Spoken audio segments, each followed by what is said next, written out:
Bratislava, thủ đô của nước Cộng hòa Slovakia. Bratislava là một trong những thủ đô trẻ nhất của châu Âu. Slovakia mới tách ra khỏi Liên bang Tiệp Khắc và độc lập từ năm 1993. Tên gọi Bratislava cũng mới chỉ được công nhận chính thức từ năm 1919. Trước đây, Bratislava có nhiều tên gọi khác nhau. Người Đức thì gọi là Pressburg, người Hungary thì gọi là Pozsony và người Séc thì gọi là Pressburg. Diện tích Bratislava khoảng 360 km² và dân số khoảng 450.000 người. Biểu tượng của Bratislava là lâu đài Bratislava với 4 tháp ở các góc và sân ở giữa, hoặc cây cầu SNP, tên viết tắt của cuộc khởi nghĩa của Slovakia chống phát xít Đức trong chiến tranh thế giới lần thứ hai. Bratislava là thủ đô duy nhất trên thế giới tiếp giáp với hai quốc gia là Hungary và Áo. Thủ đô Viên của Áo và Bratislava cũng là hai thủ đô gần nhau nhất trên thế giới, cách nhau chỉ khoảng 70 km. Lâu đài Bratislava nằm trên một ngọn đồi bên cạnh sông Danube. Nếu các bạn đến Bratislava từ phía bên Áo thì có thể nhìn thấy nó từ rất xa. Lâu đài bằng đá được xây dựng từ thế kỷ thứ 10 khi mà Bratislava còn là thành phần của Vương quốc Moravia và được xây dựng lại sau khi là một bộ phận của nước Hung. Lâu đài được xây dựng nhiều lần, lúc đầu thì theo kiểu Gothic, sau này thì theo kiến trúc Baroque. Lâu đài cũng bị hỏng nhiều khi quân của Napoleon đóng bên kia bờ sông và bắn phá lâu đài vào năm 1809. Và nó đã bị cháy hoàn toàn vào năm 1811 khi quân lính của Napoleon đóng ở trên lâu đài và vô tình gây ra hỏa hoạn. Phải mãi đến tận năm 1960 mới được xây dựng lại với cái hình thù như các bạn nhìn thấy bây giờ. Ngay trước cái lối vào lâu đài nó là cái nhà quốc hội của Slovakia. Còn đây là cái tượng đài tưởng niệm ông Dubček. Ông Dubček nguyên là Tổng Bí thư Đảng Cộng sản Tiệp Khắc. Năm 1968, ông đã bị Liên Xô và các nước đồng minh dùng vũ lực lật đổ. Sau khi thay đổi chính quyền vào cuối năm 1989, thì ông được bầu làm Chủ tịch Quốc hội. Ông đã mất năm 1992 trong một tai nạn giao thông trên đường từ Bratislava đi Praha.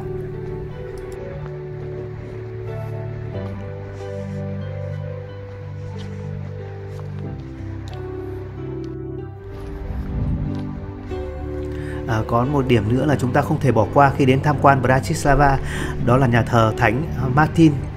Nhà thờ Thánh Martin được xây dựng từ khoảng thế kỷ thứ 13 đến thế kỷ thứ 15 và nó có giá trị đặc biệt đối với lịch sử không của riêng Slovakia mà với cả nước Hung. Trong khoảng thời gian từ năm 1536 đến năm 1830, nhà thờ Thánh Martin đã làm lễ đăng quang cho 11 vị vua và nữ hoàng của nước Hung và 8 bà hoàng hậu. Vào thế kỷ thứ 18, Bratislava không chỉ là thành phố lớn nhất và quan trọng nhất ở Slovakia mà còn của toàn bộ nước Hungary. Và Slovakia đã gần 300 năm là thủ đô của Vương quốc Hung. Trên đỉnh tháp cao 85 m của nhà thờ chính là cái mô hình vương miện đăng quang của các vua Hungary. Bratislava cũng như cái nước Slovakia thì đã có một lịch sử là gần 900 năm là một thành phần của Vương quốc Hungary.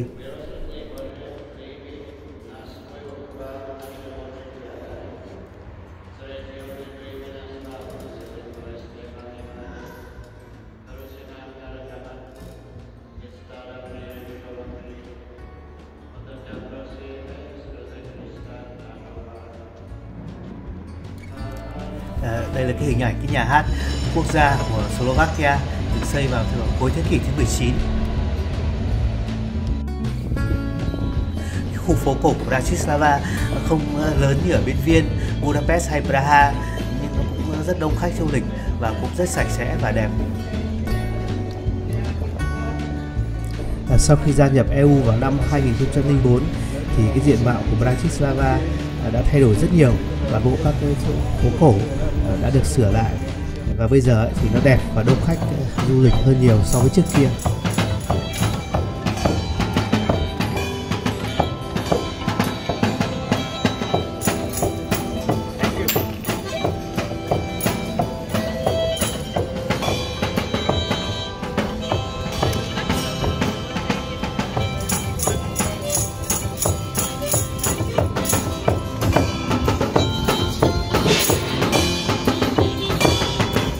Đây là cái bức tượng được chụp ảnh nhiều nhất ở Bratislava, bức tượng Chumin được làm bằng đồng. Tác giả của nó là nhà điêu khắc Victor Hulick, và bức tượng được đặt ở đây vào năm 1997.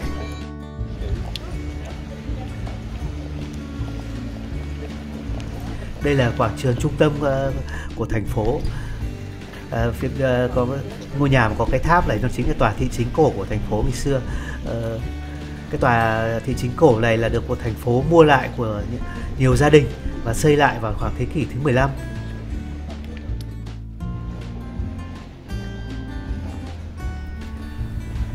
Đây khung cảnh ở bên trong cái tòa thị chính cổ đấy. Chỗ này bây giờ nó là cái bảo tàng.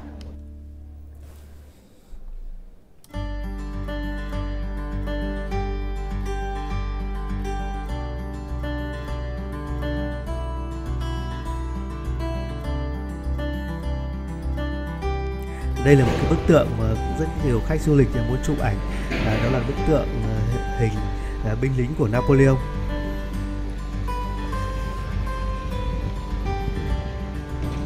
Đây là cái cổng thành Nikhan.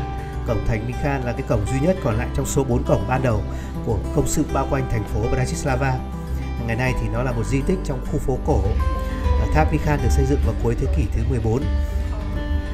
Tháp đã được xây dựng nhiều lần trong suốt lịch sử. Cái phần hình bát giác phía trên của tháp được xây dựng vào năm 1517.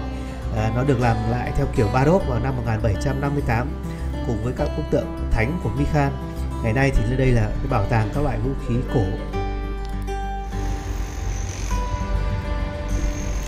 Đây là cái quảng trường Hosovo. Trước mặt chúng ta là cái dinh tổng thống Slovakia. Đây chính là cái cung điện Grassankovic.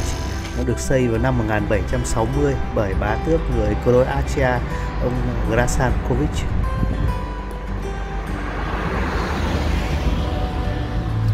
Còn đây là cái cây cầu SNP, tên của cuộc khởi nghĩa Slovakia chống phát xít Đức trong chiến tranh thế giới lần thứ hai. Cầu được xây dựng từ năm 1967 đến năm 1972. Ở phía trên thì có ô tô đi và phía dưới thì hai phía bên thì nó có đường dành cho người đi xe đạp hoặc đi bộ, và có cái view nhìn nó rất đẹp. Con sông này chính là sông Danube.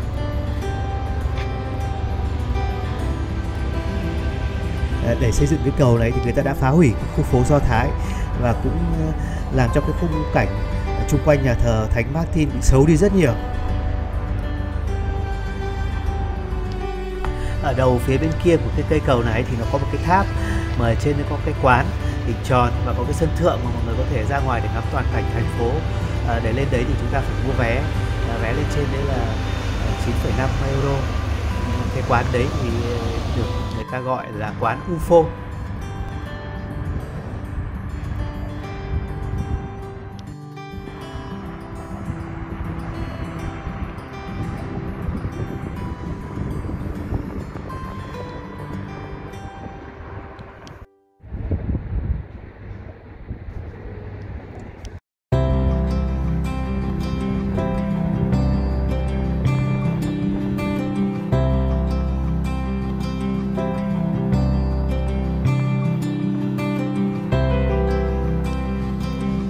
Cái quán ăn UFO, ngồi trên này chúng ta có thể uống nước và nhìn được cái view toàn cảnh thành phố rất đẹp.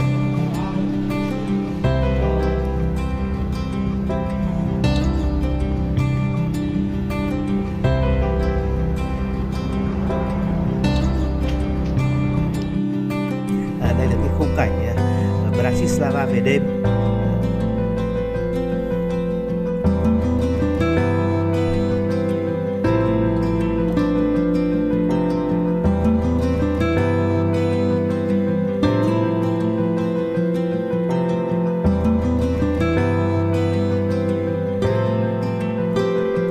Các bạn có thể mua vé để đi cái du thuyền tham quan ở trên sông Danube dọc Bratislava này.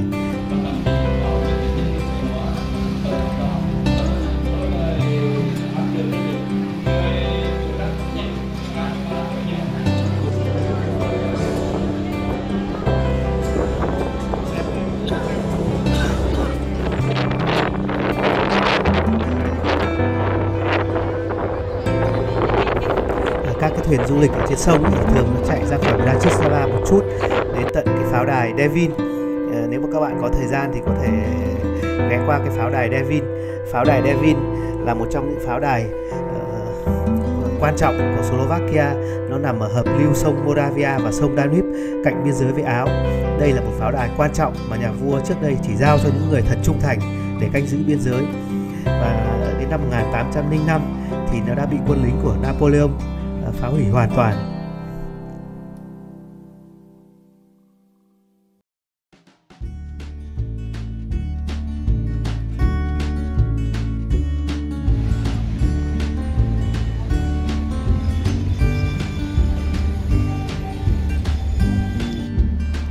Bratislava thực sự là đã thay đổi rất nhiều so với trước kia, và Bratislava nó cũng không lớn lắm.